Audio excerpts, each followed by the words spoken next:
המראות האלה של השייח הסעודי מוחמד אל-עיסא נושא תפילה לזכר הנספים במחנה אושוויץ ביום הזיכרון הבינלאומי לשואה ריגשו רבים.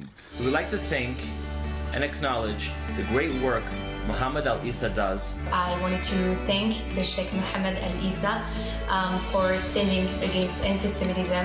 הערב הוא זכה להוקרה גם בשל אותו ביקור היסטורי, אבל בעיקר בשל היותו אחד הקולות המתונים באזור בשנים האחרונות. وقفت داعما إلى جانب إخوتي اليهود وقلت لن يحدث هذا مرة أخرى مطلقا بإذن الله تعالى لا لليهود ولا للمسلمين ولا للمسيحيين. במהלך אירוע וירטואלי זכה השייח אל-עיסא, מזכ"ל הליגה העולמית האסלאמית שיושבת בריאד, בפרס מהתנועה למאבק באנטישמיות שיושבת בארצות הברית. הביקורת על פעילותו של אל-עיסא מצד גורמים אנטישמיים ואנטי-ציוניים לא עוצרת אותו. כך הוא נשמע הערב מריאד במהלך האירוע הווירטואלי.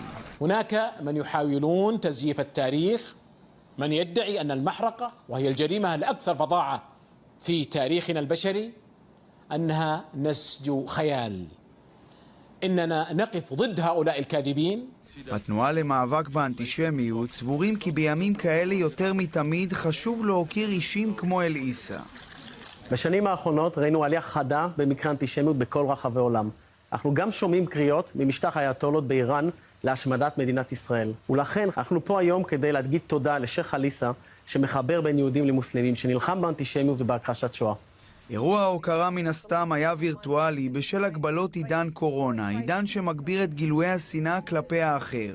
גם כאן אל-עיסא משדר מסר של אחדות בין הדתות. نواجه اليوم جميعا عدوا مشتركا في فيروس كورونا والذي انتشر في كل ركن من أركان العالم، ما يدل على أنه لا يهمه إن كان الشخص مسلما أو غير مسلم. ברוח התקופה מנסה ארגונו של אל-עיסא לפעול למען מדינות מוסלמיות ושאינן מוסלמיות כדי להיאבק בנגיף קורונה.